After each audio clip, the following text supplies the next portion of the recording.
Hey folks, Ryan Gunnis here, and editing the email address. Very, very simple. Inside of your contact manager, you just pop into your contact manager.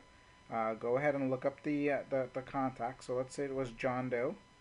Let's say he has an email address right here. You just click on the little pencil, bring you to a screen like this. You click on Edit Email, put in the real email address here, hit Save, and you can click on Actions here.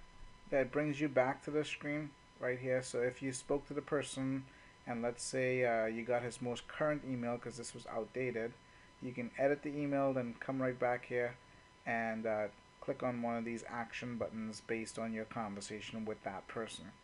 Okay, now let's say you were like a P3 member and you got an incoming call and you spoke to the person and obviously you don't have an email address at that point. You spoke to them, you got an email, you can still just click this little pencil right here and add the email in. So very, very simple way to do that. Now let's say you put in the wrong email.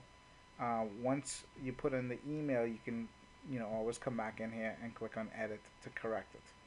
Okie dokie, very, very simple step. That's editing the email address.